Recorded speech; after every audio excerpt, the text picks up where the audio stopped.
नमस्कार, स्वदेश न्यूज की खास पेशकश में आप सभी का स्वागत है। मैं हूं आपके साथ भागीरथ साहू।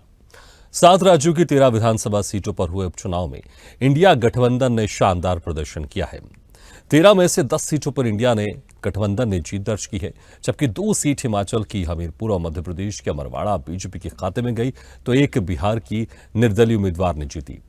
वहीं बिहार की रुपौली सीट पर आरजेडी की बीमा भारती को करारी हार मिली है। लोकसभा चुनाव के बाद देश के 7 राज्यों की 13 सीटों पर हुए विधानसभा उपचुनाव के नतीजे आ चुके हैं। इन नतीजों में इंडिया गठबंधन बीजेपी पर भारी पड़ा है। उपचुनाव में बिहार, पश्चिम बंगाल से लेकर उत्तराखंड में कमल मुरझा गया है। इन उपचुनाव में इंडिया गठबंधन ने 13 में से 10 सीटों पर जीत हासिल की है। बीजेपी के खाते में महज 2 ही सीटें आई हैं। बिहार में निर्दलीय उम्मीदवार ने जीत हासिल की है। पंजाब में आम आदमी पार्टी ने जीत हासिल की है। वहीं पश्चिम बंगाल में ममता बनर्जी ने 4 सीटों पर हुए उपचुनाव में जीत हासिल कर ली है। खास बात है कि बीजेपी को अपने गढ़ उत्तराखंड में दोनों सीटों पर हार मिली है। लोकसभा चुनाव के बाद इंडिया गठबंधन के लिए ये जीत बूस्टर का काम करेगी। विधानसभा चुनाव में सबसे अधिक फायदा कांग्रेस को हुआ है।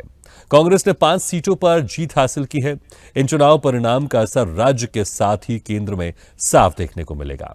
लोकसभा चुनाव के परिणाम से उत्साहित कांग्रेस इन नतीजों के बाद बीजेपी के खिलाफ अधिक आक्रामक नजर आएगी। कांग्रेस नेता राहुल गांधी पहले ही संसद सत्र में अपने तेवर दिखा चुके हैं। ऐसे में नतीजों ने विपक्षी धड़े इंडिया ब्लॉक को एक बार फिर से फ्रंट फुट पर खेलने का मौका दिया है। इस चुनाव में बीजेपी को उत्तराखंड से सबसे अधिक निराशा हाथ लगी है। उत्तराखंड को बीजेपी का गढ़ माना जाता है। बीजेपी ने लोकसभा चुनाव में भी यहां दमदार प्रदर्शन किया था। इन चुनाव नतीजों ने यहां बीजेपी के खेमे में हलचल पैदा कर दी है। बीजेपी को बद्रीनाथ सीट पर मिली हार के बाद पार्टी की रणनीति को लेकर भी सवाल खड़े हो रहे हैं। पार्टी की बाहरी उम्मीदवारी पर भरोसा करने को हार का एक प्रमुख कारण माना जा रहा है। बीजेपी ने यहां बद्रीनाथ के अलावा मंगलौर सीट पर भी बाहरी उम्मीदवार पर भरोसा जताया था। बद्रीनाथ से बीजेपी उम्मीदवार राजेंद्र सिंह भंडारी ने लोकसभा चुनाव के समय बीजेपी की सदस्यता ग्रहण की थी। तो अब जिस तरह से चुनाव परिणाम आए, उपचुनाव को लेकर यहां पर देखना होगा कि आगे की भारत की राजनीति में क्या कुछ इसमें देखने को मिलता है। लेकिन जिस तरह से यहां पर इंडिया गठबंधन ने बढ़त बनाई है, इसका असर यहां पर अच्छा खासा देखने को मिलेगा। चलिए इसी खास मुद्दे पर हम चर्चा शुरू करते हैं। जो मेहमान हमारे साथ मौजूद है, मैं उनका आप लोगों से तारुफ करा देता हूं, लेकिन उसके पहले कुछ प्रतिक्रिया आपको सुना देते हैं।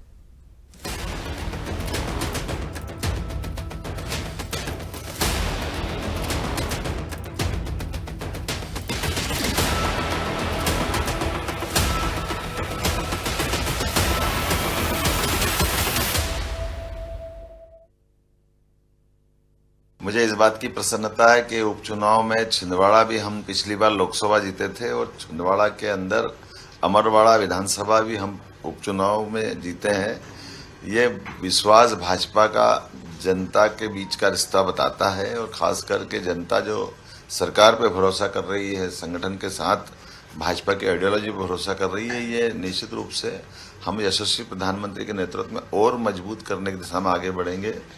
मैं अपनी ओर से अमरवाड़ा की इस जीत पर मध्य प्रदेश की जनता को बधाई देना चाहता हूं, अमरवाड़ा की जनता को बधाई देना चाहूँगा। आज मैं मुंबई में हूं, लेकिन मेरा मन लगा हुआ है कि मैं ऐसा लग रहा है कि अमरवाड़ा की जीत में हमारे कार्यकर्ताओं के साथ, वहां की जनता के साथ उस जश्न में शामिल हूं।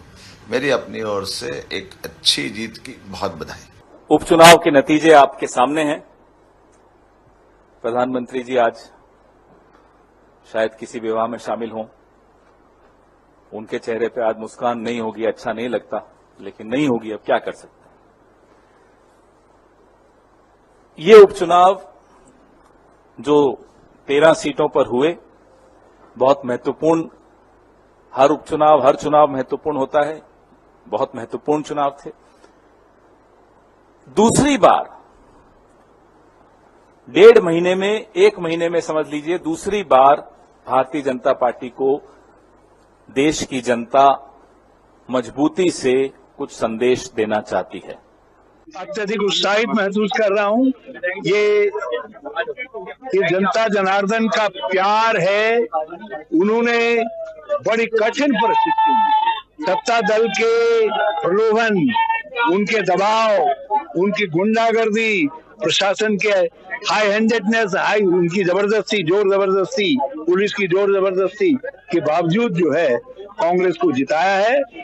मैं मंगलौर की बहादुर जनता को भी प्रणाम करता हूं और श्री बद्रीनाथ की विवेकशील जनता को भी प्रणाम करता हूं।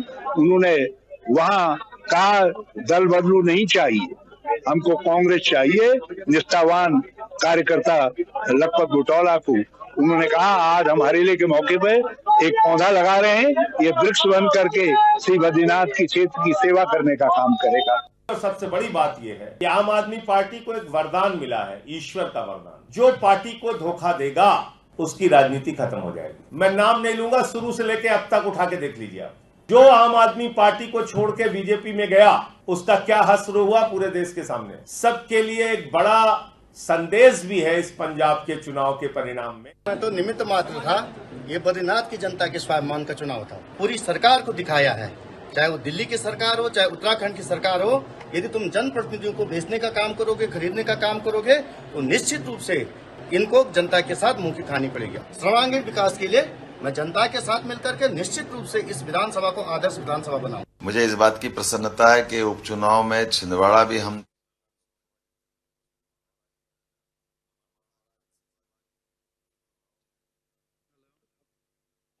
तो चलिए इसी उपचुनाव के रिजल्ट पर हम चर्चा शुरू करते हैं। जो मेहमान हमारे साथ पहुंचे थे मैं उनका आप लोगों से तारुफ कराया। तो हमारे साथ हैं कंवर प्यार सिंह जी, बीजेपी प्रवक्ता हिमाचल प्रदेश से, पीसी शर्मा जी, पूर्व मंत्री कांग्रेस से मध्य प्रदेश से हमारे साथ जुड़े हुए हैं, आप प्रवक्ता हरियाणा से रोहित जैन जी, टीएमसी प्रवक्ता पश्चिम बंगाल से एहतेशामुल हक जी और वरिष्ठ पत्रकार बिहार से प्रियदर्शी रंजन जी। आप सभी का बहुत बहुत स्वागत हमारे इस खास चर्चा में। सबसे पहले कंवर प्यार सिंह जी, देखिए जिस तरह से देखें अभी यहाँ पर 13 सीटों पर उपचुनाव हुए, लेकिन 13 में से 10 सीटों पर अगर देखें यहाँ पर जिस तरह से इंडिया गठबंधन ने जीत दर्ज की और 13 में से 11 सीटों पर आपके उम्मीदवार भी खड़े थे, लेकिन आप सिर्फ 2 सीटों पर जीत पाए हैं। जिस तरह से हमने लोकसभा चुनाव में देखा आपकी सीटें कम हुई, आप खुद अपने दम पर पूर्ण बहुमत की सरकार भी नहीं बना सके, उपचुनाव में भी वैसा ही कुछ दिखाई दे रहा है। यहाँ पर जिस तरह से प्रदर्शन की उम्मीद आप लोग कर रहे थे वैसी उम्मीद यहाँ पर नहीं सामने दिखाई दी और आप लोग यहाँ पर भी सिर्फ 2 सीटों पर सिमट गए। भागीरथ जी, पहले तो मैं आपके चैनल के माध्यम से अपने भारतीय जनता पार्टी के सभी कार्यकर्ताओं को और सभी जो जीते हुए प्रत्याशी हैं वो चाहे किसी भी दल के हैं उनको बधाई देता हूं और अपने कार्यकर्ताओं का अभिनंदन करता हूं कि जो हम चुनाव लड़ते हैं, जीतते हैं, हारते हैं वो अलग बात है, मगर भारतीय जनता पार्टी का कार्यकर्ता सदैव लगा रहता है। ठीक है, ये परिणाम हमारे पक्ष में कम है और आशा के विपरीत हैं, तो भारतीय जनता पार्टी निश्चित तौर पर इस पर समीक्षा करेगी और जो जहां पे कमी होगी वहां पे हम आगे बढ़ेंगे। मगर मैं फिर से सभी प्रत्याशियों को, सभी चुने हुए प्रतिनिधियों को बधाई देता हूं और जनमत को हम नतमस्तक होकर स्वीकार करते हैं। हम राष्ट्र सेवा में लगे हुए दल के लोग हैं और लगे रहेंगे, ऐसे मैं आपको विश्वास देता हूँ। ठीक है, लेकिन आखिर क्या आप इसका कारण देखते हैं? पश्चिम बंगाल से आप जिस तरह से 4 सीटों पर उपचुनाव है, पूरी तरह से सफाया हो गया, एक भी सीट आप नहीं जीत सके है, यहाँ पर क्या आप वजह देख पा रहे हैं? और जिस तरह से हिमाचल प्रदेश में भी अगर देखेंगे जो निर्दलीय आपकी पार्टी में शामिल हुए थे उनमें से सिर्फ एक निर्दलीय जीत पाया, बाकी जगह आप लोग हार गए। भागीरथ जी, एक बात तो क्लियर है कि ये जो चुनाव है ये चाहे पश्चिम बंगाल की बात कर रहे हो चाहे हिमाचल प्रदेश की बात कर रहे हो, इतिहास में आज तक कितनी गुंडागर्दी और इतना डर का माहौल नहीं बनाया गया है। मैं विशेषकर प्रदेश हिमाचल प्रदेश की बात कर रहा हूँ और बंगाल की, कि जितना इस बारी हमको देखने में मिला है। आप देखिएगा कि सभी दल इकट्ठा होकर जिस तरह से भारतीय जनता पार्टी के प्रत्याशियों के विरुद्ध जो प्रदेश में, मैं आपको दावे से कहता हूँ, माननीय मुख्यमंत्री जी अपने गृह जिला में हारे हैं चुनाव और 43 का समर्थन था इस प्रदेश में, अब 40 का रह गया है कांग्रेस पार्टी में। वो ठीक है, मगर जीते हैं, उनको बधाई हो। मगर जिस तरह से डर का माहौल और लोकतंत्र लेकिन इस स्वरूप में देखा जा रहा है, जिस तरह से आप डर के माहौल की बात कर रहे हैं, भाई उत्तराखंड में तो आप ही की सरकार है, उत्तराखंड में भी यहाँ पर आप लोग हार गए, यहाँ पर क्या कहेंगे आप? उत्तराखंड के विषय में मैंने पहले भी नहीं कहा भागीरथ जी, मैं तो मैं वही कह रहा हूँ कि जहां पर आप हारे वहां आप कह रहे हैं कि डर का माहौल बनाया जा रहा है आपके प्रत्याशियों के खिलाफ, तो वही तो कह रहा हूँ उत्तराखंड में तो आपकी सरकार है। फिर बंगाल और हिमाचल की मैंने बात करी भागीरथ जी, उत्तराखंड में मैं इसलिए वही तो कह रहा हूँ, जहां आप आ रहे हैं आप कह रहे हैं कि वहां डर का माहौल बनाया जा रहा है, लेकिन उत्तराखंड में आपकी विधानसभा की वहां पे सरकार है, तो यहां पर फिर क्यों आप हार गए? वही तो मैं आपसे कह रहा हूँ, यहां क्यों हार गए फिर आप? नहीं, ठीक है, वहां के विषय में मैं आपको पहले कह रहा हूँ कि हम ठीक है इस पर समीक्षा करेंगे और उस हार को स्वीकार करते हैं। भारतीय जनता पार्टी को हिचकिचाती नहीं है, ठीक है, जहां पे हम हारे हैं वहां हारे हैं, और फिर भी हम देवतुल्य कार्यकर्ताओं का धन्यवाद करते हैं, हार्दिक अभिनंदन करते हैं जो लगे रहते हैं। और ठीक है, हम उत्तराखंड में हारे हैं, उत्तराखंड में इस चीज पे हम चिंतन करेंगे और आत्मचिंतन करके समीक्षा करेंगे, उसके बाद जो चीजें निकलेगी होगी, जहां कमी होगी वहां भारतीय जनता पार्टी उसमें प्रयास करेगी। ठीक है, आप कह रहे हैं उत्तराखंड में आप चिंतन करेंगे, लेकिन पीसी शर्मा जी कह रहे हैं कि पश्चिम बंगाल की जो बात कर रहे हैं कंवर प्यार सिंह जी बीजेपी प्रवक्ता, हिमाचल की बात करें, कह रहे हैं कि यहाँ पर बड़ा डर का माहौल है, हमारे प्रत्याशी के खिलाफ बड़ा एक डर का माहौल बनाया गया था, इसलिए यहाँ पर इस तरह के परिणाम सामने आए हैं। पहले तो मैं सभी महागठबंधन के जो प्रत्याशी जीते उनको बधाई देना चाहता हूँ। और जो अभी बीजेपी के प्रवक्ता महोदय कह रहे हैं, आपने बड़ा सही पकड़ा है कि उत्तराखंड में क्या हुआ। बद्रीनाथ तो एक ऐसी कॉन्स्टिट्यूंसी है जो हिंदू सनातन उसके लिए मानी जाती है, वहां इनकी पराजय हो रही है। ये इसके पहले अयोध्या में इनकी हार हुई, चित्रकूट में हुई, नासिक में हुई, रामटेक में हुई। तो जितनी भी धार्मिक स्थलें रही है वहां पे इनकी हार हो रही है। इनका जो एजेंडा था मैं समझता हूँ पूरी तरह से फेल हुआ है। और मैं बधाई देना चाहता हूँ राहुल गांधी जी को, खड़गे जी को, आदरणीय अखिलेश यादव जी को, हमारे वहाँ की ममता बनर्जी जी को, सभी गठबंधन के लोगों को कि आज गठबंधन को मान्यता दे दी है जनता ने। 13 में से 11 सीटें जीत के आए हैं। और हिमाचल प्रदेश, उत्तराखंड जो जिसपे ये इन्होंने हिंदुत्व का बहुत प्रचार किया, वहां कांग्रेस जीत के आई है। तो कुल मिला के इनकी उल्टी गिनती शुरू हो गई है, इसीलिए ये मुद्दे भटकाने के लिए दूसरी बातें कर रहे हैं।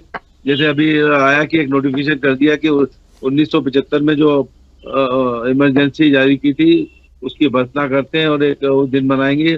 अरे उसको 30 साल हो गए, उसके बाद इंदिरा गांधी फिर चुन के आ गई थी 80 के अंदर, जनता ने मोहर लगा दी थी हर चीज पे। ये बातें पुरानी करने से कुछ नहीं होगा। आज जनता परेशान है, बेरोजगारी से, महंगाई से, और जितने भी किसान परेशान है, हर वर्ग परेशान है। उसकी बात न करके ये केवल हिंदू मुसलमान पाकिस्तान इसकी बात करते हैं। इनके प्रधानमंत्री जी अभी गए, प्रधानमंत्री जी गए वहां, बोले शांति होगी यूक्रेन और उसमें रशिया जाने के बाद, इसलिए बन रही है कि और ज्यादा बम्बार्डमेंट हो रहा है और लड़ाई हो रही है। तो इस तरह की चीजों से भटका के लोगों को अब आप बहला नहीं सकते। ये इस देश का भविष्य महागठबंधन है और निश्चित तौर पर महागठबंधन आने वाले समय में केंद्र के अंदर सरकार बनाएगा और प्रधानमंत्री इसका बनेगा। और आने वाले जो चुनाव है, चाहे वो महाराष्ट्र के हो, चाहे हरियाणा के हो, चाहे झारखंड के हो, सब जगह महागठबंधन सरकार बनाएगा और इनकी उल्टी गिनती शुरू हो गई है, मैं कहना चाहता हूँ। ठीक है, लेकिन आप लोग ने उत्तराखंड में अच्छा आप लोग ने परफॉर्म किया, यहाँ पर हिमाचल प्रदेश में अच्छी आपने सीटें यहाँ पर जीती, लेकिन मध्य प्रदेश में क्या हो गया? एक समय में मध्य प्रदेश कांग्रेस का अच्छी मजबूत स्थिति थी। यहाँ पर अमरवाड़ा में जो आपके प्रत्याशी थे, जो पहले थे आपके साथ, अब बीजेपी में आ गए, लेकिन यहाँ पर अमरवाड़ा जो कांग्रेस का गढ़ कहा जाता है वो हार गए आप लोग यहाँ पर। संदेश दिया है बद्रीनाथ में या मैंगलोर में, जो कांग्रेस से गए वो हारे वहां पर।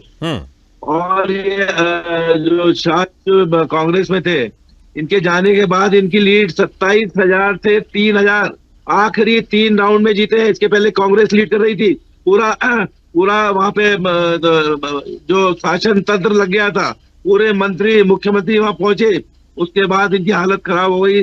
17 राउंड तक कांग्रेस लीड कर रही थी। आखिरी समय में जो मशीन है उस पर डिस्प्ले होना बंद हो गया था। किस तरह से इन्हें काउंटिंग कराई, किस तरह से डिक्लेयर किया, ये सब की बात चुनाव आयोग को कंप्लेंट की है कांग्रेस पार्टी ने।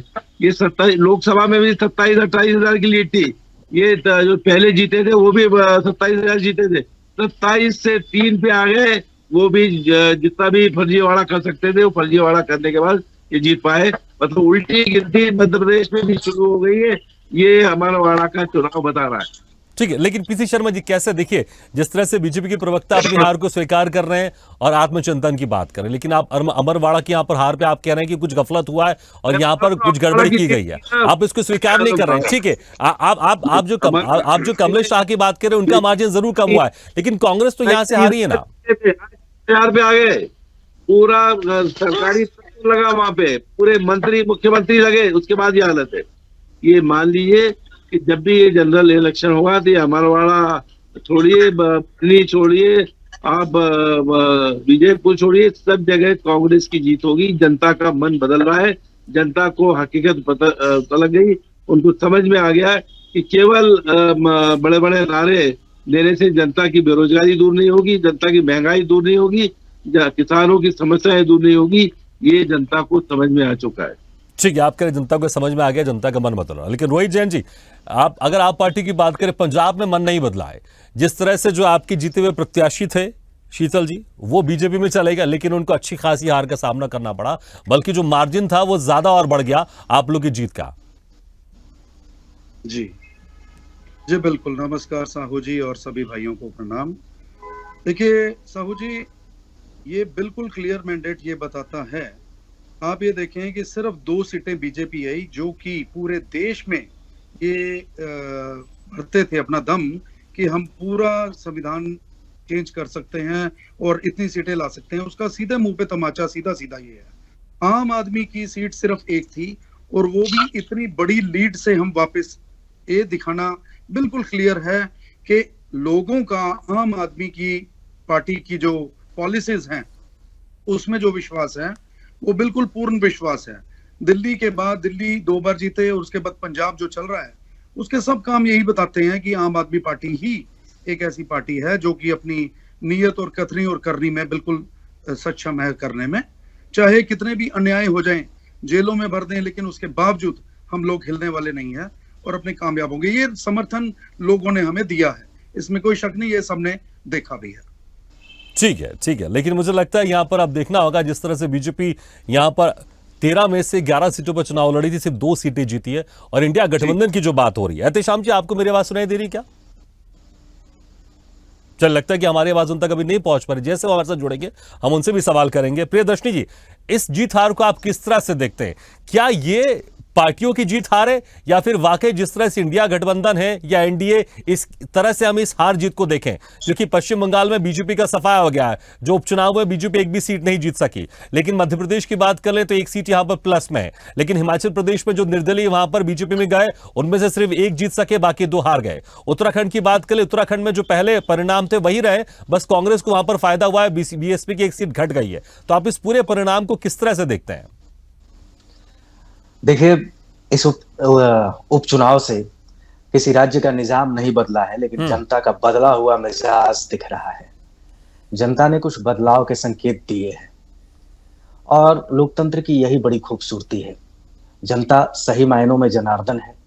जनता का मन हुआ तो उसने हाथ थाम लिया, जनता का मन है तो उसने कमल खिला दिया।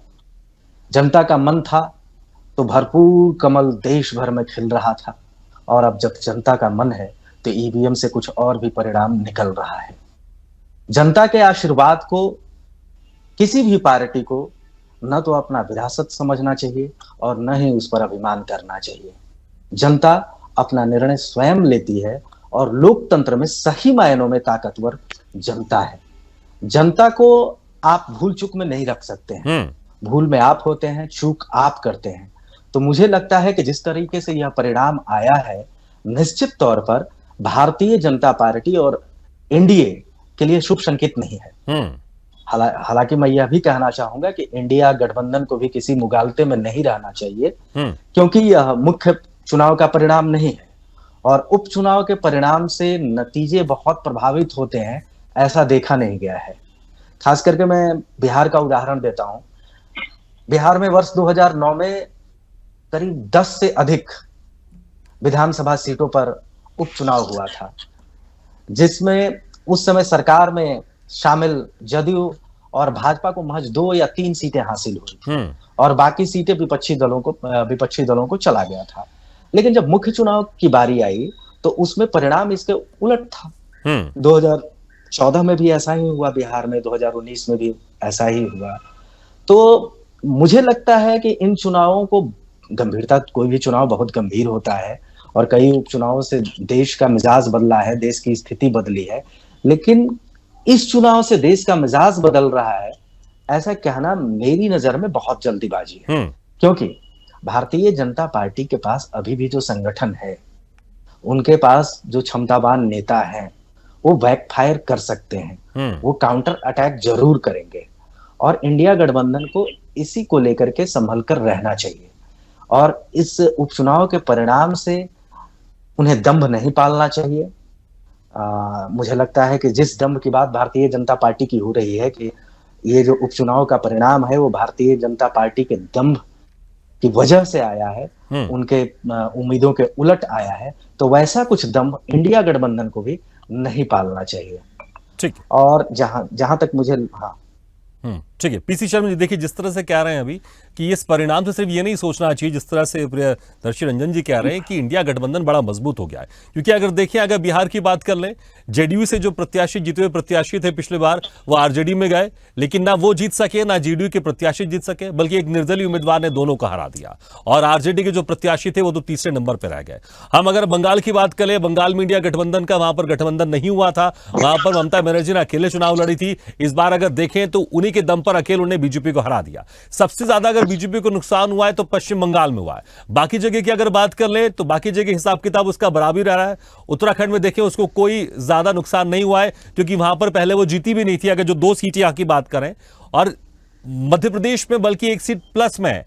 तो आप इस परिणाम को ऐसे कैसे देख रहे हैं कि ये बीजेपी के अगेंस्ट में जा रहा है? और कांग्रेस को इसमें फायदा हुआ है, इसमें कोई शक नहीं है। कांग्रेस को अच्छी खासी है, कांग्रेस इसमें बढ़त में है, लेकिन इंडिया गठबंधन इससे मजबूत कैसे हो रहा है, ये भी हम आपसे जानना चाहेंगे। देखिए, एक चीज इस चुनाव से बड़ी क्लियर हुई है कि जो दल बदल के गए हैं, ये मध्य प्रदेश के बारे में भी बताऊंगा, जो दल बदल कर गए हैं, जो पैरासूट कैंडिडेट थे वो नहीं जीत पाए इसमें। और ये जो शाह जी थे, जो 3 बार कांग्रेस से विधायक रहे, ये हर बार 27-28 हजार वोटों जीतते थे, लोकसभा में भी यही स्थिति, वो आके 3000 पे हो गई और 18वें 19वें आखिरी राउंड में जीते हैं। वहां पे मशीनें की काउंटिंग वो खत्म हो गया था, उसमें डिस्प्ले नहीं आ रहा था।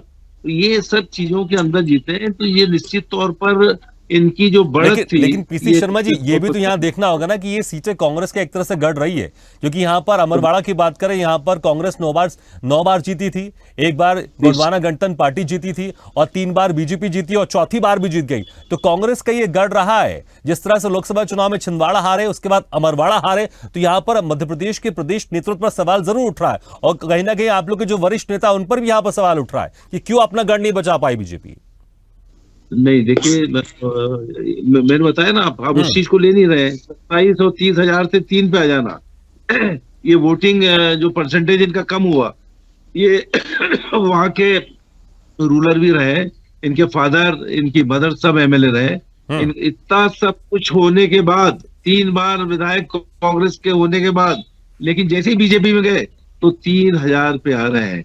ये क्लियर बताता है कि जो दल बदलू है, इनका भविष्य अब ठीक नहीं है। और बीजेपी जितने दल बदलुओं को कांग्रेस से किसी पार्टी से आए हुए लोगों को प्रत्याशी बनाएंगी, इनका हाल बुरा होने वाला है। और आज इनकी स्टैंड केवल एक ही चीज है कि कांग्रेस या दूसरे दलों के लोगों को तोड़ना, डरा धमका के तोड़ना, ईडी सीबीआई बता के तोड़ना और उनको अपना कैंडिडेट बनाना। इस वजह से जो बीजेपी का जो कार्यकर्ता है, नीचे का मंत्री तक ने कमेंट्स किए जब यहाँ पे रावत जी को मंत्री बनाया, चाहे वो गोपाल भार्गव हो, मिस्टर बिश्नोई हो, और भी जितने हैं, इन सब ने कहा कि भाई हम लोग सालों साल से विधायक हैं, सीनियर है, हमारा क्या हो रहा है। तो ये स्थिति शुरू हो गई। इसलिए निगेटिविटी पूरी बीजेपी के अंदर आई है और इसके रिजल्ट आपको आगे देखने को मिलेंगे। ठीक है, कंवर प्यार सिंह जी, देखिए जिस तरह से पीसी शर्मा जी बात करें, कहीं ना कहीं हद तक तो बहुत सही है, क्योंकि उत्तराखंड में जिस तरह से आपने बाहरी प्रत्याशियों का आपने मौका दिया, ऐसा लग रहा है कि वो कमाल नहीं कर सके। हिमाचल प्रदेश में आपने जो निर्दलीय थे उनको अपने साथ शामिल किया, आपको लग रहा था कि अगर वो निर्दलीय जीत सकते हैं तो बीजेपी का अगर उनको चुनाव चिन्ह मिल जाएगा, जीत जाएंगे। तो जिस तरह से यहां पर उनकी निर्दलीय ताकत और आपकी पार्टी की ताकत भी कमाल नहीं कर सकी, तो वाकई मुझे लगता है कि हिमाचल प्रदेश का जो यहां पर रिजल्ट आया है, ये वाकई बड़ा आत्मचिंतन करने वाला, क्योंकि जब एक व्यक्ति निर्दलीय जीत सकता है, उसके पीछे एक बड़ी पार्टी का हाथ वो तब भी नहीं जीत पा रहा है, तो मुझे लगता है वाकई बड़ा एक आत्मचिंतन तो करना पड़ेगा आपको हिमाचल प्रदेश में। निश्चित तौर पर साहू जी, हमारी पार्टी चाहे जीत हो चाहे हार, हम चिंतन उस पर करते ही हैं और क्या आगे भविष्य में करना है इसके लिए रणनीति बनती है। मगर जिस प्रकार से मैं बड़े सम्मान के साथ शर्मा जी का पीसी शर्मा जी कह रहे थे ये महागठबंधन की बहुत बड़ी जीत है, मुझे नहीं लगता। ये बताएं मुझे कि महागठबंधन के नेता किस किस प्रदेश में कहाँ गठबंधन में लड़े। केवल पार्टी कांग्रेस पार्टी अपने दम पे लड़ी, हिमाचल में अलग से लड़ी है, यहाँ पे कोई गठबंधन का नहीं था। तो ये स्थानीय चुनाव है, ठीक है, नतीजे हमारे पक्ष में नहीं है। ये तो ज्यादा आप लोग के लिए और खतरनाक है अगर कांग्रेस अपने दम पर मजबूत होते जा रही है, क्योंकि जिस तरह से लोकसभा चुनाव आया आपने कहा कि गठबंधन ने थोड़ा हमको नुकसान पहुंचा दिया, लेकिन अब कांग्रेस वाकई यहां पर मजबूत होते जा रही है अपने दम पर। नहीं, मुझे नहीं लगता। ये स्थानीय मैं प्रदर्शन नहीं, आपको जिस तरह से परिणाम आए तो मुझे लगता लगने वाली बात ही नहीं। अब तो परिणाम सीधे सामने, हिमाचल प्रदेश के परिणाम क्या रहे हैं यहाँ पर। हिमाचल में आप देखिएगा साहू जी, धन्यवाद उनका।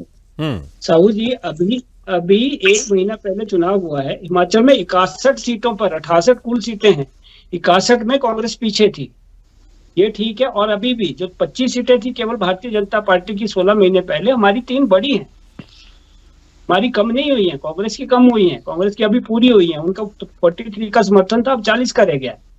तो कहीं ना कहीं ये कांग्रेस पार्टी के लिए ये कोई बड़ा अच्छा संकेत नहीं है प्रदेश में। मैं कह रहा हूँ जो इनके साथी इनको छोड़ के 6-7 चले गए, आज वो ठीक है, आज जीते हैं, सत्ता के बल पे जो जीते हैं, अच्छी बात है, उनको बधाई दी है मैंने। मगर कांग्रेस पार्टी ने जो झूठे वादे किए प्रदेश में, उनको एक भी अभी तक पूरा नहीं किया है। प्रदेश की जनता ज्यादा दिन तक कांग्रेस पार्टी के साथ चलने वाली नहीं है, मुझे ऐसा लगता है। नहीं, देखिए, मुझे ऐसा लगता है कि ये हर पार्टी की तरफ से बयान दिया जाता है, लेकिन मुझे लगता है अगर चुनाव के बाद परिणाम आते हैं तो शायद जनता बड़ी समझदार है। फिर आप कहते हैं गुमराह कर दिया, ये कर दिया, वो कर दिया। मुझे लगता है जीत हार को बहुत बड़े दिल से स्वीकार करना चाहिए, ना कि ये कहकर कि गुमराह कर दे, ये कर दिया और जनता यहां पर त्रस्त हो गई है। ठीक है, लेकिन चुनाव परिणाम आ गए अब और जनता बिल्कुल पसंद करे, इसलिए तो जहां पर जिताया है वहां जिताया है, जहां हराया वहां पर हराया है। ठीक है रोहित जैन जी, देखिए जिस तरह से ये परिणाम आए, क्या आपको लगता है वाकई कि इंडिया गठबंधन की जीत है, या फिर आप ये मानते हैं कि पंजाब में या आप पार्टी की जीत है? देखिए, ये जो जीत है ना, ये बेसिकली तो हार जो है वो बीजेपी की है। आप ये देखें कि सारा देश जो गठबंधन में हमारा आया था वो इसीलिए आया था कि मोदी को हटाना है। रीजन क्या था? जो डिक्टेटरशिप चल रही है, इससे कोई अछूता नहीं है, कोई अनजान नहीं है जो हालात चल रहे थे। कोई मजदूर से लेके किसान, नौजवान, कर्मचारी, महिलाएं, अध्यापक, विद्यार्थी, व्यापारी, ट्रांसपोर्ट, यहाँ तक कि सैनिक तक इतने परेशान है। और ये बयान हम पूरे सोशल मीडिया पे, पूरे जहां मीडिया की पोजीशन थी उस हिसाब से हमने सारे देखे हैं। और आज एक गांव में भी जाएं तो एक बच्चा पूरी हिसाब, हिस्ट्री, सारे सब चीजें जानता है वो, क्योंकि सोशल मीडिया की भी पावर बहुत है। तो ये बेसिकली जो जीत है वो इंडिया गठबंधन की तो है, लेकिन इसके साथ साथ मैं ये भी कहना चाहूंगा कि डेमोक्रेसी में हर पार्टी, हर इंसान को आगे बढ़ने का पूरा हक है। नो डाउट, अगर तानाशाही चलती है तो एक आदमी अगर तानाशाही चलता है उसके खिलाफ खड़ा होना सभी का फर्ज है, बहुत बड़ी ड्यूटी हो जाती है, और वो हमने ड्यूटी पीछे निभाई है। उसका सिंपल एग्जांपल हम देख चुके हैं। जो पार्टी 400, 450 अकेले दम पर जीतने का वादा करके आई, कहा करती थी, वो सिर्फ 240 पर, यानी लगभग 125 सीट का झटका, जितने मर्जी तामझाम ये कर लें उसके बावजूद सीधा जनता ने दिया। तो ये सीधा जवाब है कि कोई तानाशाही इतनी बड़ी डेमोक्रेसी में किसी के भी खिलाफ होना पॉसिबल नहीं है। ये सबसे बड़ी हमारी डेमोक्रेसी की जीत है। उसके बावजूद आए हम सोशल मीडिया पर देखते हैं कि ये बहुत करके तो भी 240 ले गए, वरना जिस हिसाब से जो मैंडेट जो पहले आ रहा था, जो आ रहे थे, जो कहते हैं उसको, जो कितनी सीटें आ सकती हैं, उस हिसाब से 80% जो मीडिया था 80% बता रहा था कि इंडिया गठबंधन के फेवर में जा रहा है। हिसाब से भी इन्होंने किसी तरीके से 240 तो आ गए, लेकिन ये फिर भी एक जवाब है कि 400 वाली पार्टी 250 से नीचे आ गई। ठीक है, लेकिन मुझे लगता है एक दूसरा पहलू ये भी है कि जो 240 सीटें यहां पर बीजेपी की आई है, अगर आप लोग गठबंधन की मिला दे, अगर टीएमसी को साइड में रख दे, तो आप लोग की 240 भी नहीं है। तो मुझे लगता है दूसरा पहलू तो ये भी है।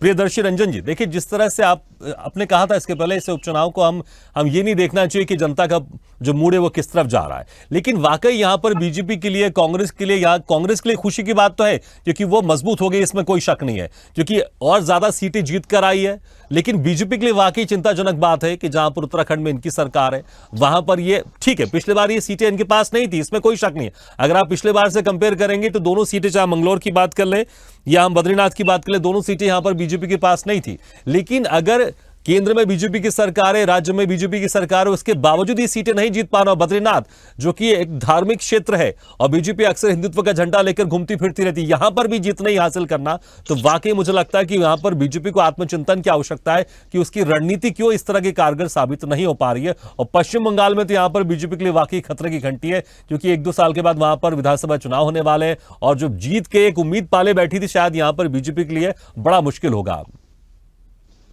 निश्चित तौर पर भारतीय जनता पार्टी के लिए ये उपचुनाव कई सबक दे करके गया है और भारतीय जनता पार्टी को उससे सीखना जरूर चाहिए। बद्रीनाथ के पहले जिस तरीके से बद्रीनाथ विधानसभा उपचुनाव में भारतीय जनता पार्टी की करारी हार हुई है, उससे पहले एक और इसी तरीके से हिंदूवादी सीट जिसको हम कह सकते हैं अयोध्या, फैजाबाद में भारतीय जनता पार्टी की हार हुई थी।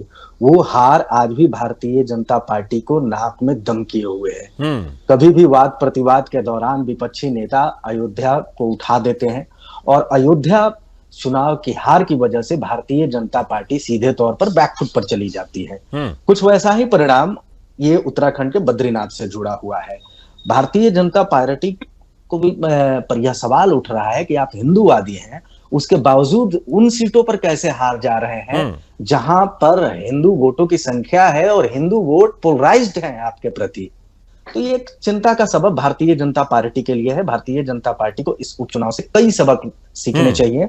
उसमें एक जो लगता है, जिसकी चर्चा भी हो रही थी, कि भारतीय जनता पार्टी को आयातित नेताओं पर कुछ भरोसा कम करना चाहिए, या यूं कहिए कि हाल के दिनों में भारतीय जनता पार्टी ने आयातित नेताओं पर उम्मीद से अधिक या उनकी ताकत से अधिक भरोसा किया, जिसका परिणाम यह उपचुनाव है। या लोकसभा चुनाव में जो करारी भारतीय जनता पार्टी को जो बहुमत नहीं मिला अकेले दम पर, उसमें भी यह मुद्दा है कि जिस तरीके से भारतीय जनता पार्टी ने बाहरी लोगों को, आयातित लोगों को टिकट दिया, आयातित लोगों पर भरोसा जताया, उससे भारतीय जनता पार्टी की छवि को काफी नुकसान हुआ है। भारतीय जनता पार्टी का जो हार्डकोर कैडर है वो इस बात से निराश रहता है कि भारतीय जनता पार्टी में बाहर से आने वाले नेताओं को ससम्मान शामिल किया जाता है और उन्हें बड़ी तरजीह दी जाती है। बड़ी तरजीह के साथ ही जो वो चाहते हैं, और सबसे बड़ी इच्छा किसी भी पार्टी में जाने के बाद उस पार्टी का टिकट होता है और वो उन्हें प्रसाद स्वरूप प्रदान कर दिया जाता है।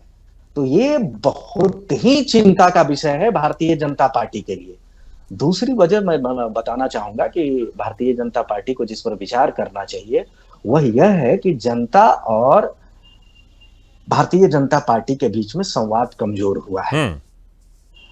और ये संवाद विच्छेद जब होगा दोनों ओर से, क्योंकि लोकतंत्र में जनता ही सर्वाधिक ताकतवर है, जनता ही जनार्दन है, पार्टी और नेता उसकी बुनियाद पर है। तो इस संबंध विच्छेद को भारतीय जनता पार्टी को कम करना चाहिए, जो जनता के बीच में उनका गैप बढ़ रहा है हाल के दिनों में।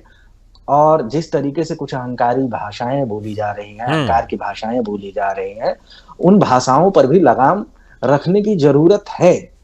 माना कि एग्रेसिव पॉलिटिक्स होना चाहिए, लेकिन एग्रेसिव पॉलिटिक्स में आप अपने समर्थकों द्वारा दूसरे के समर्थकों को इस तरीके से हतोत्साहित मत करिए कि वे आपके प्रबल विरोधी बन जाएं और भविष्य में आपके साथ उनका जुड़ने का संभावना जो है खत्म हो जाए। बिल्कुल, वाकई इसलिए देखने को मिला, लोकसभा चुनाव में देखने को मिला कई ऐसे बयान थे जो बीजेपी के लिए नुकसानदायक साबित हुए।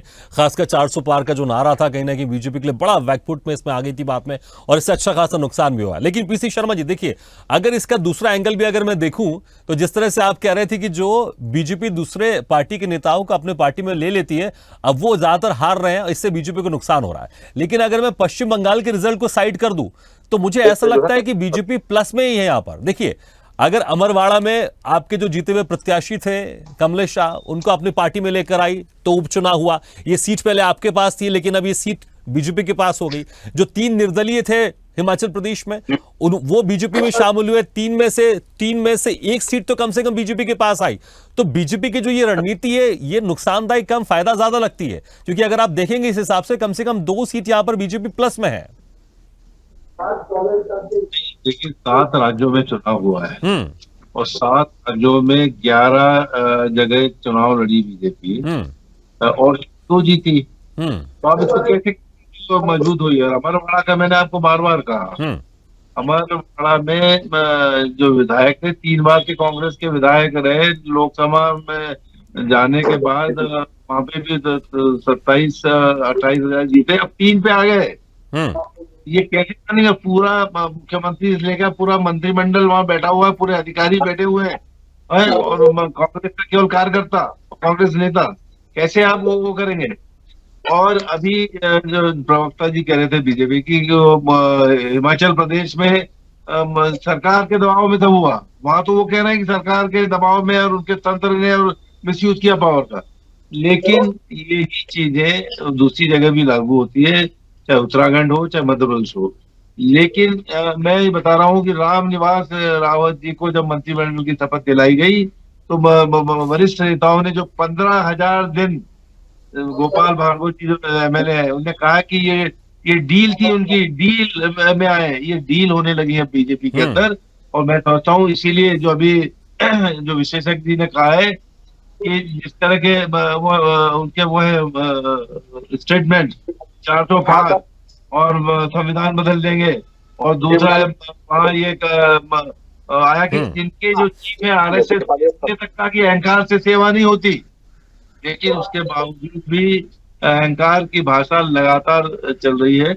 और ये मैं समझता हूँ कि अहंकार है, और जनता किसी के भी अहंकार को ज्यादा दिन नहीं चलने देती।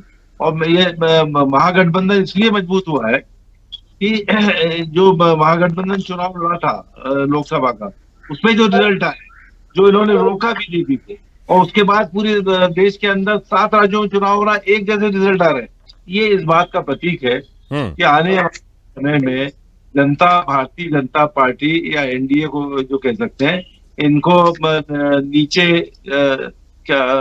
लाने के उसमें पूरे मूड में है।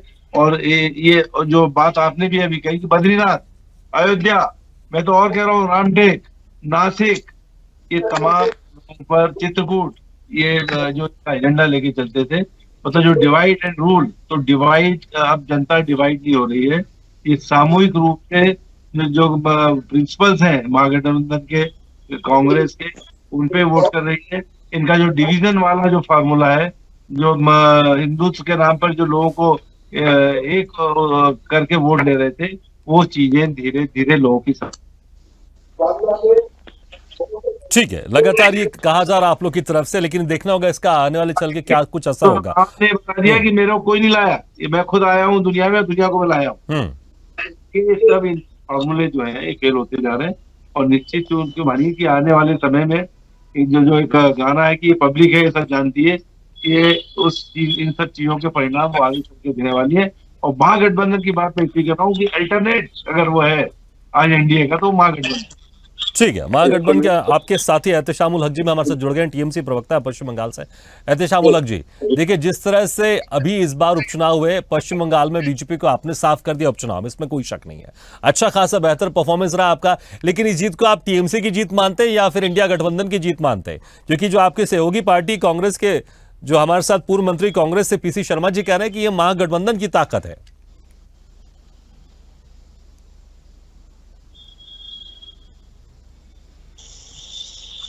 लास्ट 10 तारीख को जो इलेक्शन हो रहा था, मैंने साफ लफ्जों में कहा था कि हमारे बंगाल में जो चुनाव है 4 सीट में मैं 4-0 की मतलब जीत हासिल करूंगा। तो आज जनता यहाँ जनादेश जो है हमारी नेत्री ममता बनर्जी, जो कि सेकुलर नेत्री है, उन्हीं के आधार पर समझ लीजिए उनके कारनामे, उनके जो योजनाएं, उनके जो काम है वो समझ लिए भारत में एकलौती एक ऐसा मुख्यमंत्री है, महिला मुख्यमंत्री, जो समझ लिए पूरे देश में वो सबके लिए सोचते हैं। हमारे रियासत बंगाल में हमारा जो जनादेश आज मिला है, मैं बहुत आभार व्यक्त करता हूँ स्वदेश टीवी चैनल के माध्यम से तमाम दर्शकों को, ताकि इसलिए कि बंगाल की जनता सेकुलर जनता है, इन्होंने जो जीत दी है इसके लिए मैं तमाम जो हमारे वोटर्स है, जो हमारे 10 लाख तकरीबन 4 विधानसभा में, हमारे रायगंज में, उसके बाद में कोलकाता उत्तर में, समझ लीजिए 3-4 जगह टोराना घाट में, और जहां भी हमारी जीत हुई बांदा में, ये चारों सीट में हम तमाम लोगों को मैं आपके चैनल के माध्यम से कहूंगा कि ये बहुत बड़ी जीत है, और ये ममता बनर्जी की जीत है। ये इंडिया, ममता बनर्जी वाकई में इंडिया गठबंधन की एक है, तो हमें समझता है ये तमाम लोगों की जीत है। हमारी ममता बनर्जी के साथ में साथ ये इंडिया के भी समझ लीजिए एक बहुत अच्छा ये जीत का बात है। और हमारी नेत्री का साथ लफ्जों के साथ आप देखे होंगे कि वो ऑलरेडी साफ लफ्जों में कहा कि ये सरकार जो सरकार है दिल्ली में बैठी हुई, पिछली बार मोदी सरकार जो बने हैं, तो ये 6 महीने तक टिक नहीं सकेंगे। तो ये हमारी नजदीक का जो उन्होंने जो वार्ता की, लोगों से जो बात किए हैं, तो ये समझ लीजिए कि बहुत बड़ा जीत है।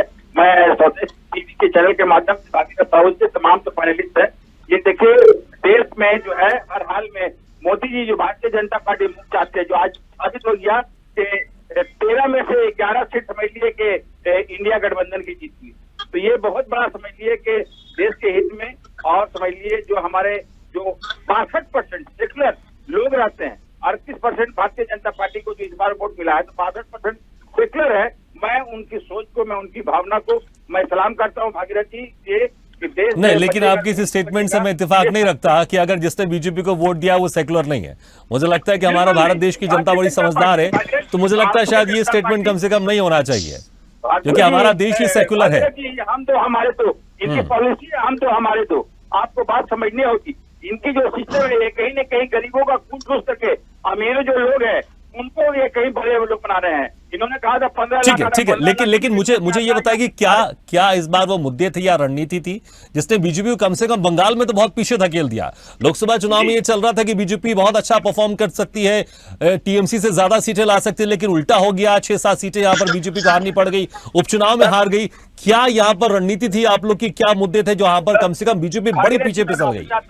ये देखिए, इनकी जो भी योजनाएं थी, इनकी जो भी थी चैनल में थी, आपके जैसे सेकुलर चैनल जो आज आप लोग जो जिस हिसाब से डिबेट कर रहे हैं, मैं आपको चैनल में अक्सर बैठता हूं, मैं अक्सर आपका भावना को सलाम करता हूं कि आप लोग सेकुलर बात करते हैं, लेकिन इनकी जो भी 400 की जो बात थी, ये टीवी में थी, ये मीडिया में थी, जो गोदी मीडिया। लेकिन आपके जैसे सेकुलर मीडिया जो हमेशा समझ लिया आप लोग सच दिखलाते हैं, सच दिखलाने की कोशिश करते हैं। मैं आपकी भावना, मैं आपकी कदर को सलाम करता हूँ।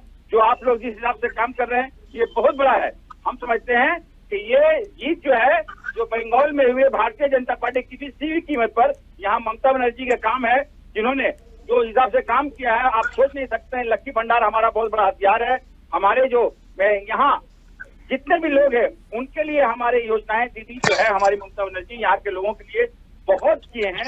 इसलिए यहाँ जनता जो है हमेशा जो समझ लिए कि पिछली बार जो हमारी सरकार बनी है, तो ये समझ लिए बहुत बड़ा ये मैं यहाँ की जनता को मैं शुक्रगुजार हूँ भागीरथ जी। और देश के हालात जो है, भारतीय जनता पार्टी मुक्त भारत बनाना चाहती है। देखेंगे आप सामने 2-3-4 राज्यों में विधानसभा का इलेक्शन है, तो हम समझते हैं कि हर जगह भारतीय जनता पार्टी पीछे जाएगी और इंडिया गठबंधन की टीम जो है आगे बढ़ेगी। ठीक है, चलिए। लेकिन कंवर प्यार सिंह जी, देखिए इसमें कोई शक नहीं, पश्चिम बंगाल में ऐसा माना जा रहा था कि बीजेपी विकल्प है, आने वाले विधानसभा चुनाव में बीजेपी बहुत मजबूत स्थिति में होगी, लेकिन लोकसभा चुनाव का परिणाम, अभी उपचुनाव का परिणाम, ऐसा लग रहा है कि बीजेपी कम से कम पश्चिम बंगाल में बहुत पीछे हो गई। ममता बनर्जी बहुत आगे हो गई है, बहुत मुश्किल है अभी आप लोग के लिए वहां पर एक सरकार बनाना या फिर मजबूत स्थिति में उभर कर आना।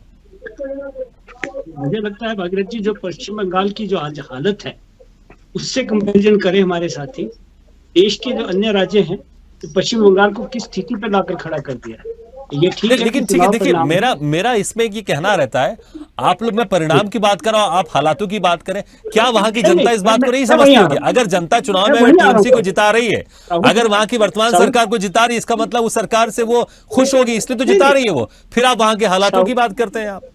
साहू जी वो ठीक है, मैंने पहले भी पूरे सम्मान के साथ जो भी जनता ने जनादेश दिया है उसका सम्मान के साथ स्वीकार किया है। मगर ठीक है, हालात की चिंता करनी चाहिए भाई। नहीं, लेकिन अभी हम पश्चिम बंगाल के हालातों में नहीं, मैं चुनावी परिणाम की बात कर रहा हूँ। क्यों इतना पीछे रह गए कि आप चारों सीटें आप हार गए? नहीं वो ठीक है, हम हार गए, मैं मान रहा हूँ, मगर इससे देश की राजनीति पे क्या फर्क पड़ा है, मैं ये बात कह रहा हूँ। जो इन्होंने कहा कि बहुत फर्क पड़ गया, मोदी जी बड़े पीछे चल जाएंगे, ऐसा कुछ नहीं। देश के कंवर प्यार सिंह जी, अभी लोकसभा चुनाव हुआ, आप 240 पे रुक गए, पिछले बार आप 300 से ज्यादा थे, और उसमें कहीं ना कहीं पश्चिम बंगाल ने अग्रणी भूमिका निभाई है। ज्यादा सीटें जीतकर आप कह रहे देश की राजनीति में क्या फर्क पड़ा? देश की राजनीति में भी 1 महीने पहले जो फर्क पड़ा सबको पता है। नहीं वो ठीक है, मगर इनसे तो एक अकेली पार्टी इनके ऊपर भारी है ना। ये जितने सारे हैं उससे ज्यादा भारतीय जनता पार्टी की सीट है, और माननीय मोदी जी के नेतृत्व में देश तरक्की कर रहा है और आगे भी करता रहेगा। 11वीं तीसरी बारी अगर पार्टी को जनादेश मिला है तो कोई कारण तो रहे होंगे, हम काम कर रहे होंगे तभी मिला है ना जी। ये ठीक है, स्थानीय स्तर पे हम हारे हैं और हम उसको मान रहे हैं कि हम उस पर समीक्षा करेंगे, हम चिंतन करेंगे, मगर इसको देश के साथ जोड़ना और मोदी जी को ये कह देना कि ये पीछे हो रहे हैं, आप कह रहे हैं देश के साथ नहीं तो जोड़ना चाहिए। रोहित जैन जी देखिए, अगर पंजाब की बात करें, जो सीट आपके पास पहले से थी वो सीट फिर से आपने जीत ली। मैंने वही कहा, पश्चिम बंगाल में बीजेपी चारों की चारों सीटें हार गई, लेकिन बाकी जगह आप जाओगे तो बीजेपी प्लस में। तो फिर इसको आप देश की राजनीति से, देश की मूड से कैसे आप जोड़ सकते हैं? आप इसको जिस तरह से कमल प्यार सिंह जी कह रहे हैं, सवाल इसमें खड़े कर रहे हैं रोहित जी। देखिए, देश का मूड तो बिल्कुल क्लियर है। आप कोई भी चीज देखें तो उसमें कोई भी मार्केट देखें, कोई भी सर्वे देखें, कहीं भी मार्केट में बैठ जाए, कुछ भी हो जाता है। अब ये 11-2 का जो परिणाम है, पहली बात तो ये दिख ही रहा है सबको, इसमें कोई शक नहीं। लेकिन आप ये देखें कि ऑल ओवर अब बीजेपी का जो काम है, बीजेपी बोलती है 50 साल पहले इमरजेंसी लग गई थी। मैं ये कहता हूं कि 50 साल के बाद आज क्या हालात में फर्क है। आप किसी को भी स्टैंडिंग सीएम को, स्टैंडिंग हेल्थ मिनिस्टर को, जो ऑन सिटिंग अपना एजुकेशन मिनिस्टर तक है, जो कि बेसिक अमेनिटीज है, जो कि संविधान में मूलभूत चीजें हैं, जरूरतें, उन चीजों को दरकिनार करके उन मिनिस्टर तक को सीधा जेल में कर देते हैं। व्हाट इट शोज, ये क्या दिखाता है कि आप डेमोक्रेसी में तो बिलीव कर नहीं रहे, लेकिन जो रोहित जी, लेकिन एक समय में आप भी कहा करते थे इस नेता को जेल में डाल देना चाहिए, ये भ्रष्टाचारी नेता है, और अगर अब जांच पड़ताल हो रही है तो फिर आप कह रहे हैं कि ये क्या है, डेमोक्रेसी खतरे में है। ठीक है, मुझे लगता है पड़ताल से कोई मना नहीं करता। अगर मैं ये कहता हूं कि अगर अरविंद केजरीवाल, मनीष सिसोदिया जैसे लोग अंदर हो सकते हैं, तो क्या ये 150 करोड़ में आखिरी पायदान पर हैं? तो क्या इसी के लिए मिनिस्टर चुने गए हैं? क्या सब कुछ है ये? नहीं, लेकिन जिस तरह से पंजाब में अभी एक सीट पर चुनाव हुआ, आप कह रहे हैं, देखिए मैंने वही कहा, ये सीट पहले से आपके पास थी, फिर से आप जीत गए, फिर से आप जीत गए। लेकिन मैं वही कह रहा हूँ, ठीक है, लेकिन मैं वही कह रहा हूँ, ये सिर्फ जीत हार आप कैसे, क्योंकि अभी 1 महीने पहले रिजल्ट आया है, यहां पर बीजेपी को वाकई उसकी सीट कम हुई है और विपक्षी पार्टी इंडिया गठबंधन मजबूत हुआ, इसमें कोई शक नहीं है। लेकिन अभी इस उपचुनाव से आप कैसे कह रहे हैं कि वाकई आप लोग आगे बढ़ते जा रहे हैं और बीजेपी एक इंडिया गठबंधन कमजोर होते जा रहा है? संक्षेप में। देखिए, इसका जवाब तो पब्लिक ने लोकसभा चुनाव में भी दिया है। कितनी चीजें, कितनी कॉन्फिडेंस के साथ बीजेपी चल रही थी, ईवीएम पे के भरोसे भी थी और सारी चीजें थी, और भी ये कोई छुपा तो नहीं है किसी से। लेकिन उसके बाद जो जवाब मिला ना, ठीक है, समय का मैं प्रियदर्शी जी, ठीक है, देखिए जिस तरह से इंडिया, हाँ ये जो आपने इस चुनाव को आप कैसे मान सकते हैं कि बीजेपी पे या इस पे असर पड़ा? ये वैसा ही है, वर्ल्ड कप में जो सूर्या ने जो कैच लिया था, उससे स्थिति थी, ये उसी तरह का कैच है कि 13 में से 11, ये हिंदुस्तान का इंप्रेशन जा रहा है सब जगह, उसका इफेक्ट जनता के मूड में, जो जनता का मूड क्या है ये बता रहा है, और आगे आने वाले समय में क्या होगा ये है कि इंडिया उसमें जीती थी। ठीक है, बिल्कुल कोई शक नहीं, इंडिया जीती थी, वर्ल्ड कप इंडिया के पास आया था। लेकिन अगर अभी चुनाव की बात करें तो कब, कम से कम लोकसभा चुनाव का जो कप है वो अभी बीजेपी नेतृत्व एनडीए के पास है। लेकिन प्रियदर्शन जी देखिए, जिस तरह से हम इस गठबंधन की अगर पूरी बात करें, तो अगर हम बिहार का भी जिक्र अगर करें तो बिहार में ऐसा लग रहा है कि देखिए, एक निर्दलीय ने जेडीयू के प्रत्याशी को हरा दिया, और जो जेडीयू का जीता हुआ प्रत्याशी था वो आरजेडी में जब गया, इसलिए उपचुनाव हुआ, लेकिन आरजेडी तीसरे नंबर पर पहुंच गई। तो क्या वहां पर ना जेडीयू को लोग पसंद कर रहे हैं, अगर इस उपचुनाव की बात करें, ना आरजेडी के वहां के जो प्रत्याशी उसको पसंद किया गया? एक निर्दलीय जीतना, मुझे लगता है जब एक निर्दलीय जीतता है तो वाकई एक बड़ा सवाल उठता है कि पार्टी इतनी मजबूत होने के बावजूद भी निर्दलीय जीत जाता है। आप इसको कैसे देखते हैं पूरा? नहीं, इसके पीछे 2 कारण है। एक तो राजद की जो रणनीति थी बहुत स्पष्ट नहीं थी, इसीलिए जो सिटिंग विधायिका थी जिनकी वजह से वो सीट खाली हुआ था, बीमा भारती, वो मजबूत नहीं रही। दूसरा, जदयू का वहां हारना एक बड़ा सवाल खड़ा करता है, क्योंकि जदयू ने पूरी ताकत झोंक दी थी, नीतीश कुमार ने पूरी ताकत झोंक दी थी, नीतीश कुमार का पूरा अमला जदयू प्रत्याशी कलाधर मंडल को चुनाव जिताने में जुटा हुआ था। इसके बावजूद शंकर सिंह निर्दलीय के तौर पर का चुनाव जीत जाना सवाल तो खड़ा करता ही है। लेकिन इस सवाल के पीछे कोई राजनीतिक कोई विचारधारा की बात नहीं है, इसके पीछे एक अलग ही पहलू है। शंकर सिंह पिछले 30 वर्षों से निर्दलीय के तौर पर, या यूं कहिए कि बिना किसी पार्टी से जुड़े हुए या कभी किसी पार्टी के साथ जुड़े, लगातार रुपौली विधानसभा में संघर्षरत थे। तो उसका उन्हें परिणाम मिला है। 2005 में भी शंकर सिंह एक बार विधायक बने थे लोक जनशक्ति पार्टी से। पिछले 3 चुनावों में वो निर्दलीय तौर पर दूसरे पायदान पर रह रहे थे। तो वो एक फैक्टर था, वहां पर पार्टी कोई फैक्टर नहीं बना इस चुनाव में। हालांकि जदयू की हार एक सवाल खड़ा कर रहा है। वो सवाल इसलिए खड़ा हो रहा है, लेकिन क्या इस जीत हार से होने वाले विधानसभा चुनाव में जो 1 साल बाद होना है उस पर कुछ असर दिखाई देगा, आपको लग रहा है? बिल्कुल असर दिखेगा। एक असर तो ये है कि राजपूतों की नाराजगी एनडीए के प्रति जाहिर हो रही है, क्योंकि शंकर सिंह राजपूत जाति से आते हैं और उनकी जाति का पूरा वोट, एक मुश्त वोट शंकर सिंह को गया। दूसरा, अति पिछड़ा नेता होने का जो दावा नीतीश कुमार करते रहे हैं उस पर सवाल खड़ा हो गया है, क्योंकि रुपौली विधानसभा अति पिछड़ा बहुल इलाका है और वहां से उनका अति पिछड़ा प्रत्याशी का हार जाना वाकई नीतीश कुमार के अति पिछड़ा प्रेम और अति पिछड़ा वोट बैंक पर सवाल खड़ा करता है। वाकई, लेकिन अब देखना होगा जब विधानसभा चुनाव होगा इसमें इस जीत हार का कितना असर होगा, लेकिन एक इंडिकेशन तो जरूर देता है। चलिए, बहुत बहुत शुक्रिया आपसे मेहमानों का। हमारा समय भी समाप्त हो गया।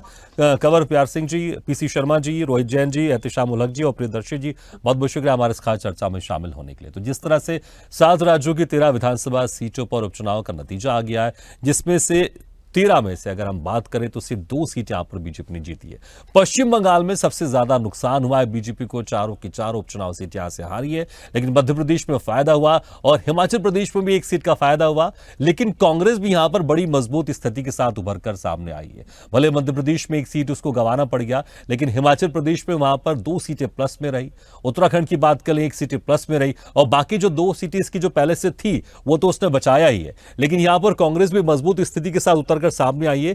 जिस तरह से लोकसभा के परिणाम के बाद यहां पर विपक्ष, खासकर कांग्रेस से खुलकर यहां पर एनडीए गठबंधन के सामने, बीजेपी के सामने अपनी आवाज बुलंद करती आई है। अब इस उपचुनाव के बाद और मजबूत स्थिति में विपक्ष सरकार को घेरेगा, लेकिन यहां पर सबके लिए आत्मचिंतन की बात है और यह भी चिंतन की बात है कि क्या वाकई यहां पर इंडिया गठबंधन धीरे धीरे मजबूत होते जा रहा है या फिर यह पार्टियों की जीत है और उपचुनाव का असर जहां जहां जिन प्रदेशों में विधानसभा चुनाव होने वाले हैं कुछ ही साल में, उस पर क्या कुछ असर होगा, यह भी देखने वाली बात होगी। इसी के साथ हमारी खास पेशकश में फिलहाल इतना, लेकिन खबरों का सिलसिला लगातार जारी है। आप देखते रहिए स्वदेश न्यूज, सबसे पहले देश।